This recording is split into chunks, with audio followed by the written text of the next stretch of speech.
On May 24, 2015, at 10:27 a.m., an aircraft established communication with the Marseille Control Center. The plane was a Germanwings-operated Airbus A320, having taken off from Barcelona, Spain, en route to Düsseldorf, Germany. Conditions were entirely normal. At 10:30 a.m., merely 3 minutes after departure, the captain relayed details to the control center regarding altitude and speed. The center confirmed the flight path with the pilot and all appeared correct. However, moments later, an unusual event unfolded. The control center observed the aircraft descending to 30,000 feet, 2,000 feet below the intended altitude. The situation worsened as the descent persisted. For the next 6 minutes, they made repeated attempts to contact the plane. They switched communication frequencies, routed messages through the French air traffic network, and even tried relaying via another nearby aircraft. Yet, each effort yielded no response from the Germanwings Flight. By 10:40 a.m., communication was lost, and the aircraft vanished from radar. French air traffic controllers promptly declared an emergency, recognizing that all passengers and crew were in imminent peril, necessitating urgent intervention. Precisely at 10:40 a.m., the German aircraft collided with a mountain in the French Alps, resulting in total destruction. What truly occurred, and why did this incident lead to global changes in aviation regulations? Welcome to Beyond the Shadows, where forgotten places, strange stories, and eerie mysteries come to light. Join us as we step into the unknown, one shadow at a time. Today, I will recount the story of the hijacking of Germanwings Flight 9525. The aircraft crashed into a secluded mountain. Due to the inaccessibility of the site, rescue teams had to be transported by helicopter.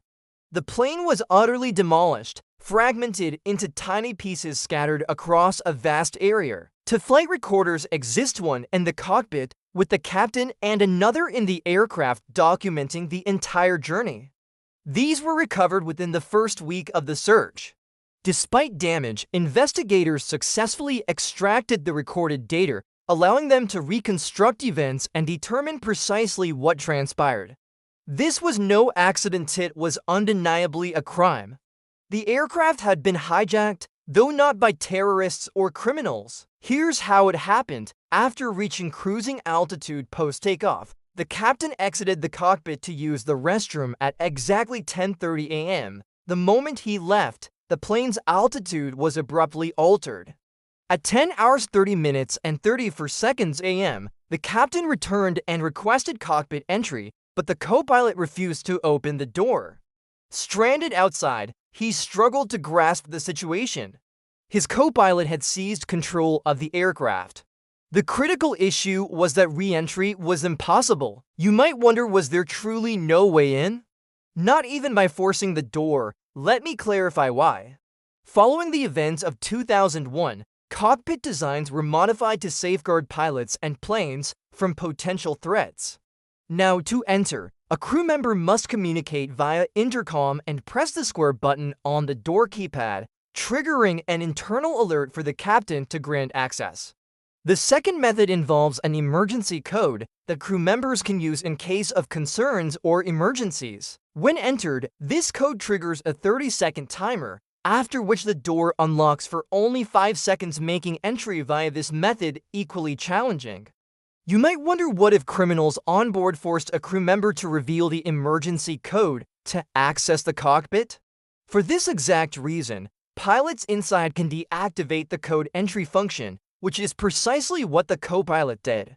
He locked himself inside, disabled all entry methods, and immediately initiated a gradual descent.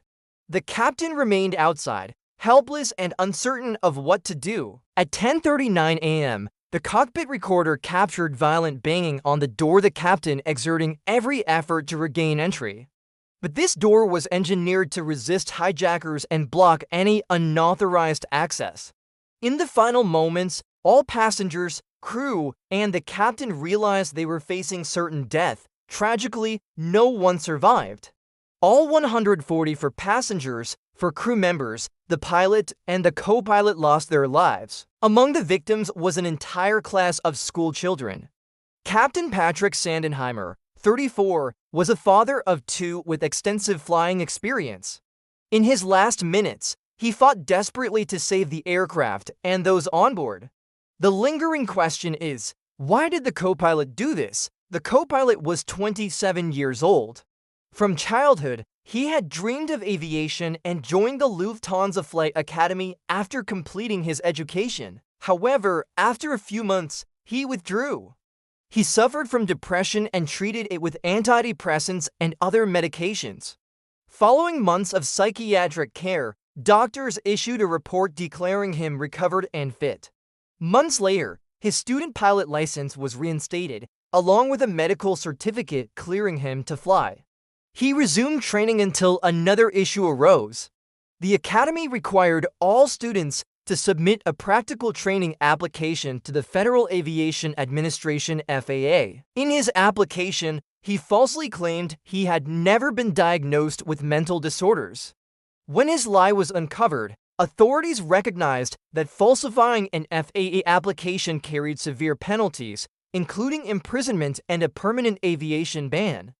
However, the FAA granted him a second chance. He admitted his past depression, and they permitted him to continue training. In 2013, he joined Germanwings, but his depression resurfaced. He repeatedly complained of vision problems, consulting numerous eye specialists and neurologists. He reported seeing halos, stars, circles, and even imaginary insects. After extensive testing, doctors found no physical cause and concluded his symptoms were psychological. They preliminarily diagnosed psychosis and obsessive-compulsive disorder, urging psychiatric treatment. Instead, he returned to his previous doctor, obtained the same antidepressants, and continued flying. Investigators discovered he had researched the Airbus A320 cockpit's operational mechanisms. On the outbound flight from Dusseldorf to Barcelona, he briefly tested landing settings while the captain was absent. On the return flight, he used those same settings to crash the plane. This tragedy prompted sweeping changes. While pilots already underwent annual physical and mental health evaluations, mental health had been neglected. A critical flaw was that psychiatrists who identified mental disorders in pilots weren't obligated to inform airlines. Typically, doctor-patient confidentiality is sacrosanct, but in aviation where lives are at stake, exceptions should exist. When investigators reviewed the co-pilot's medical records, his doctors admitted they had relied on him to self-report his unfitness to fly. Astonishingly, they entrusted an ill patient to judge his own ability to operate an aircraft.